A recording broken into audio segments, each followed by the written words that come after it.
দেখতে পাচ্ছি কিভাবে তুলে নিয়ে আসছে প্রচুর লতি দেখতে পাচ্ছেন। হ্যালো আমার দর্শক বন্ধুরা, আশা করি সব ভালো আছো, আমিও ভালো আছি। আজকের ভিডিওটা হচ্ছে কচুর লতির বাগান। আজকে আমার গ্রামে প্রচুর পরিমাণে কচুর লতি চাষ হচ্ছে, সেটাকে আমি তুলে ধরবো। তো এখানকার যে চাষবাসটা পুরোটাই জৈব সারের উপর নিয়োগ করে হচ্ছে।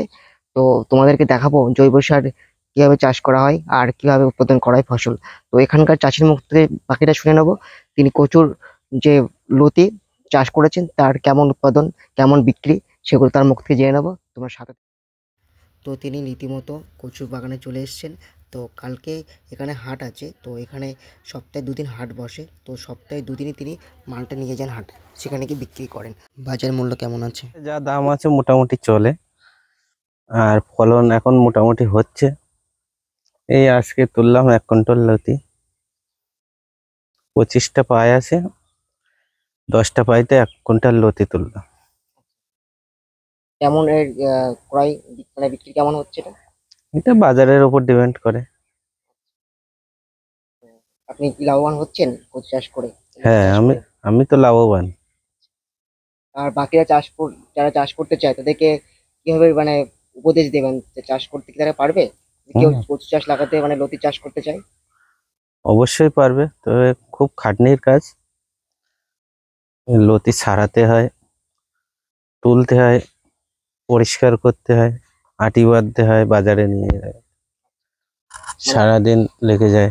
আচ্ছা আচ্ছা, খুবই পরিশ্রমের কাজ। পুরো পরিশ্রমের কাজ। পরিশ্রম করে টাকাটা পেলে সেটা একটু খুশি হওয়া যায় মনে হয়। হুম হুম।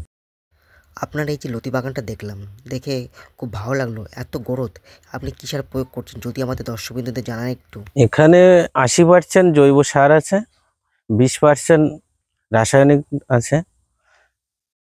তো এই জৈব সারটা মানে কোথা থেকে উৎপাদন করা হয়? এ গোবর থেকে। গোবর এক এক জায়গায় গোবর গাদা দিয়ে তার মধ্যে কেঁচো ছাড়া হয়। সেই কেঁচো খাওয়ার পরে যে পায়খানাটা বেরোয় সেটাকে জৈব সার করা হয়।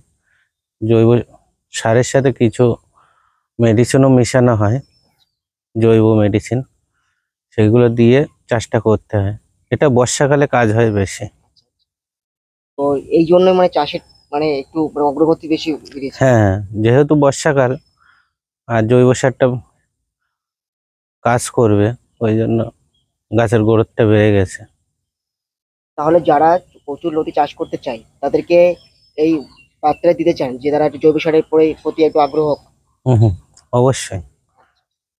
ধন্যবাদ আপনার এই সুন্দর বার্তা দেওয়ার জন্য। হুম হুম। আর যারা দেখছেন এই ভিডিওটা তারা অবশ্যই যদি কচুলতি চাষ করতে চান তারা অবশ্যই যেন জৈব সারটা বেশি প্রয়োগ করেন, তাহলে এইরকম গ্রোথ পাবেন।